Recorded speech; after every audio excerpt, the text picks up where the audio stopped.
Hello friends, इसमें helping hand में आप सभी का स्वागत है। आशा करती हूँ आप सभी बहुत ही अच्छे होंगे, मैं भी अच्छी हूँ। आज मैं आपके सामने एक बहुत ही अच्छा टॉपिक लेके आई हूँ, फॉरगिवनेस। मैं सोची कि इस मैसेज को मैं आप सबके साथ शेयर करना चाहती हूँ, क्योंकि ये बहुत ही इम्पॉर्टेंट मैसेज है। क्योंकि हमारे ज़िंदगी में उतार चढ़ाव तो बहुत ही आते हैं, और जब भी हमारे ज़िंदगी में जब हम बिना कुछ किए हमारे दुश्मन हमारे पीछा नहीं छोड़ते और हमें तंग करने की कोशिश करते हैं और हमें नीचा दिखाने की कोशिश करते हैं, हमें हमारी खुशियों को छीनने की कोशिश करते हैं। और हम क्या करते हैं, उसे याद करते रहते हैं कि हमने तो ऐसा कुछ किया ही नहीं, कि फिर हमारे साथ ही ऐसे क्यों होता है। मैं एक बात बता देती हूँ, जो दुश्मन आपके हैं, जो आपके दुश्मन आपको कभी खुश नहीं देखना चाहता है, और क्या करता है कि आपकी ज़िंदगी को दुख में ढलने की कोशिश करते हैं, ताकि आप उदास हो जाए। मैं एक इंसिडेंट में बता रही हूँ, मुझे अभी भी याद है। मैं टीचिंग लाइन में बच्चों को पढ़ाती थी, तो हमारे सब कॉलीग्स के साथ एक फंक्शन था, तो हम गए थे। और जितने सारे टीचर्स थे, सब ने कहा कि मीना तुम बहुत खूबसूरत लग रही हो, तुम बहुत खूबसूरत लग रही हो। तो मैं देख एज ए गर्ल सबको सुनने में, अपना तारीफ़ सुनने में सबको बहुत ही पसंद आता है। तो मैं वो बोली चलो ठीक है। पर उनमें से एक थी जो वो मुझसे जलती थी, और उसने क्या किया पता है, उसने कहा कि पता है तुम कितनी गंदी लग रही हो, ऐसे लग रहा है कि तुम भूतनी लग रही हो, तो तुम्हारा बाल देखो, तुम्हारा फेस देखो। तो इससे क्या अंदर ना मुझे मैं गुस्सा आ जाती थी। मुझे ऐसे क्यों कि कोई मुझे कैसे बोल सकता है। हाँ, मगर मैं क्या करती थी, मैं भी मुझे कोई कुछ बोलता है ना, तो मैं उसको जवाब ज़रूर देती थी। मैं प्रीवियस की बात कर रही हूँ, जब मैं क्राइस्ट में जब तक नहीं पहुँची थी, तो कोई भी मुझे अगर मेरे टांग खींचने की कोशिश करते थे ना, तो मैं उसका 2 टांग खींच देती थी। तो ऐसी थी मैं। और मुझे लगता था कि कोई मेरा टांग खींचे तो मैं क्यों चुप रहूँ, मैं भी उसका टांग खींचूँ। तो ये क्या होता था, मेरा लाइफस्टाइल था, तो मैं किसी को हर्ट नहीं करती थी। आपको पता है, जैसे शेर होता है ना, शेर क्या करते हैं, वो अपने जंगल में गुफा में रहता है। शेर किसी के पास नहीं जाता है और किसी को हर्ट भी नहीं करता है। मगर देखिए, आप अगर शेर को तंग करते हो तो शेर ज़रूर अटैक करता है। तो मेरा ज़िंदगी में भी ऐसे ही था। तो मैं किसी को हर्ट नहीं करती थी, मैं हमेशा सबके साथ बहुत प्यार से बात करती थी। मगर सडनली क्या होता था कि कोई आके मुझे हर्ट कर देता था और मुझे उदास कर देता था। तो इससे मैं क्या होती थी, मैं बहुत उदास हो जाती थी, और मैं उसके बारे में सोचने लगती थी। इससे क्या होता था ना, मेरा जो ज़िंदगी का मेरा जो सोच है, उसी में मैं ढल जाती थी कि मेरे साथ ही क्यों ऐसे होता है, मुझे ऐसे नीचे किया जाता है। तो ऐसे हुआ करता था प्रीवियस।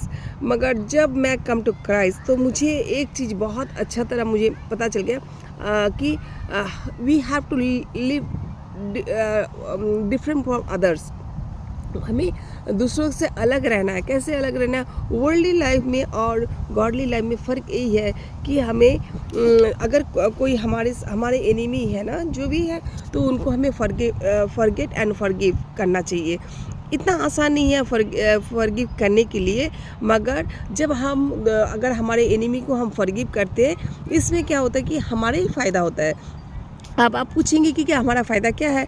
देखिए, जगह हमारे एनिमी आगे हमें कुछ बोलता है और नाराज़गी करते हैं, अगर हम बहुत खुश हैं और हम उसी के बारे में सोचते रहेंगे, तो इसमें क्या होता है कि हम अपने दिमाग को उसी काम में ढल रहे हैं, जो हमें नहीं करना चाहिए। और हम क्या उसी में बिज़ी हो जाते हैं, और जब हम बिज़ी हो जाते हैं, उसके बारे में सोचते हैं, तो इसमें क्या होता है, उसमें हमारे जो दिल को भी टच होता है, और हमें बहुत फीलिंग्स भी होता है। तो इसके क्या होता है ना, हम जो हम परमेश्वर ने हमारे लिए चुन कर रखा है, हमारे ज़िंदगी के लिए चुन कर रखा है कि हमें आगे क्या करना है, तो हम उसमें ढल नहीं पाते हैं। तो हम क्या होते हैं, पीछे रह जाते हैं और उसी के बारे में सोचते रहते हैं। तो हमें क्या करना चाहिए कि हमारे एनिमी हो, जो भी हो, हमें उसे फॉरगिव करना चाहिए, और फॉरगिव एंड फॉरगेट।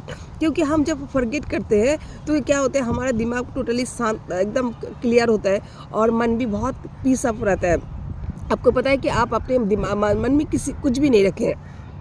तो इसमें क्या होता है कि आप बहुत वेरी कंफर्ट महसूस करते हैं, बहुत कंफर्ट महसूस करते हैं और आपको लगता है कि I am free for this all things. Let him your enemy if you come and disturb you whatever may be you have to forgive them. But I want to say you, it is not so easy journey. But आप जब करने की कोशिश करेंगे, forgiveness करने की कोशिश करेंगे ना, तो आप देखेंगे आपके ज़िंदगी में बहुत सारे चमत्कार होने वाला है, क्योंकि खुदा का जो प्लान एंड पर्पस है वो सक्सेस होने वाला है. अगर खुदा का आपका ब्लेसिंग भी आपको मिलने वाला है. अगर आप चाहते हैं खुदा के ब्लेसिंग आपके ज़िंदगी में आए, तो आपके एनिमी को, आपके जो भी एनिमी है उसे फॉरगिव एंड फॉरगेट करना ही है आपको. क्योंकि आप जब करते हो तो आप देखोगे आपके अंदर में एक प्रभु वास करते हैं और देखेंगे इसके, क्योंकि हमारा जो दिल है, हमें प्रभु को अपने दिल में जगह देना है, ना कि हमारे एनिमी को कि कहना है कि उसी हमारे एनिमी को जो हमारे लिए गलत सोचते हैं, हमारे गलत बुरा करते हैं, उन्हीं के बारे में हमें नहीं सोचना है. क्योंकि हमें आगे बढ़ना है ना. हमें खुदा के लिए हमें खुदा का काम करना है, खुदा के लिए आगे बढ़ना है. तो इसके लिए हमें एक अच्छा इंसान बन के दिखाना है.